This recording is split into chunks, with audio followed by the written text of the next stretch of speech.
So this research team, Bev, was working in a rather remote part of PNG, doing some field work as part of an ongoing project when they've been confronted by an armed group that has taken them hostage. Now, there has been some mixed reports about the number of people involved, but sources actually on the ground have told me that it is one professor from an Australian university and 3 Papua New Guinean colleagues who have been taken hostage. Now, we understand that that professor is an Australian permanent resident, but a citizen of New Zealand.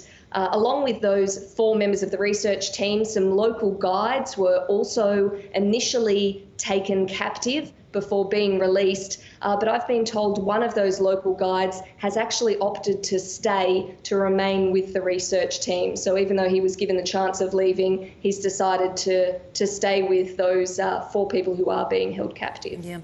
Tell us a little bit more about this region and if something like this is a common occurrence.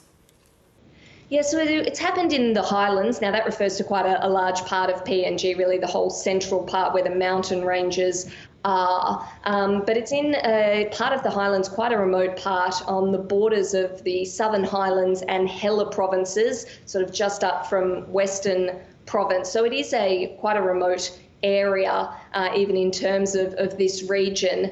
It's not common to see kidnappings like this in PNG. So the Prime Minister, James Marape, today did express surprise and concern about this crime, and he also expressed some worry that this might set a precedent, but certainly it's not something that is common in PNG.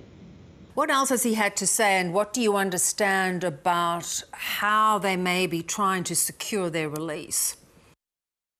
Yes, Mr Marape has said that lines of discussion are open. It's actually being done through some missionaries in the area who are acting as intermediaries. They've been able to have conversations, including with the professor, over a satellite phone.